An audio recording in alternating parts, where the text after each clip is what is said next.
नमस्कार, मी वैद्य अंकित झाडे. सदर पेशंट आपल्याकडे जो आहे तो ऑटिझमचा आहे. जवळपास याला 1-2 ते 3 वर्ष होऊन राहिले. तर या त्यांच्या आई आहेत. तर आईकडून आपण जाणून घेऊ की ऑटिझममध्ये यांना काय त्रास होता आणि आता काय फरक आहे. आई, मला ही जेव्हा आली पहिल्यांदा तर हिला काय काय त्रास होता ते सांगा. इथे त्रास कोणता होता? सगळं काही बरोबरच होता, खाण्यापिण्या सगळं बरोबरच होता. पण इथे त्रास कोणता? बोलत होती, एक शब्द बोलायची ना बंद व्हायची. आई म्हणली की बंद, बाबा म्हणली की बंद, आणि मामा एवढे शब्द येत होते. त्याच्या पलीकडे दुसरे नव्हते. संडा म्हणायची, संडासले संडा म्हणायची. मग मधामध्ये का झाला, पुन्हा जेवण करायसाठी जेवता जेवता म्हणायची. जो गाई म्हणायची झोपासाठी, झोपासाठी जो गाई म्हणायची. बरोबर.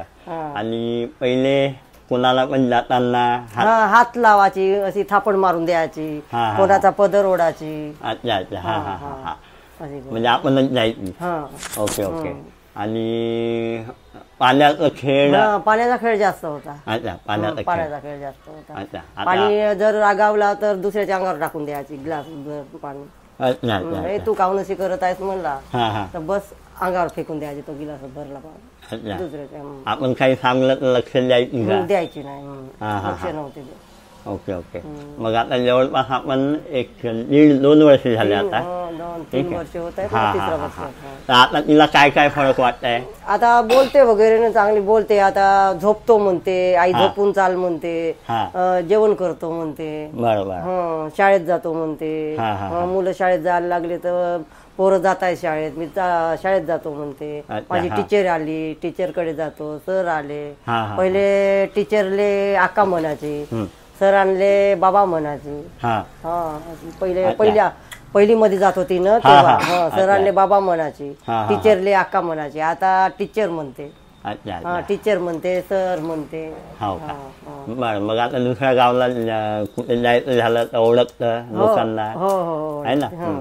म्हणजे आता सर्व ओळख दाखवतं, आई बाबाला ओळख दाखवतं, आहे ना. ते ओळख दाखवते, पण आता लिहिणं वाचणं येत नाही.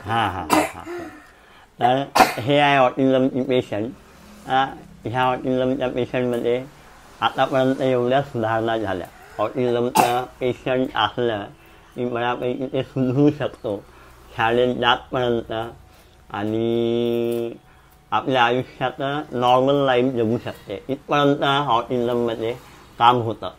वैद्य आमचे गुरुवर्य वैद्य चंद्रकुमार देशमुख सरांकडे आम्ही ज्यातलं विद्याधर्माचं जे शिक्षण घेतलं, तर त्यामुळे गडचिरोली जिल्ह्यातले बरेचसे असे ऑटिझमचे, डाऊन सिंड्रोमचे पेशंट आणि काही सेरेब्रल पाल्सीचे हे बऱ्यापैकी ठीक होऊन राहिले. त्यामुळे याचं सर्व श्रेय माझ्या गुरुवर्यांना जातं. तर कुठेही असे ऑटिझम, CP आणि डाऊन सिंड्रोमचे पेशंट आले लक्षात तर नक्की कळवा. ठीक आहे. क्लिनिकला भेट द्या, याच्यावर पूर्णपणे उपचार होऊ शकतो. ठीक आहे. धन्यवाद.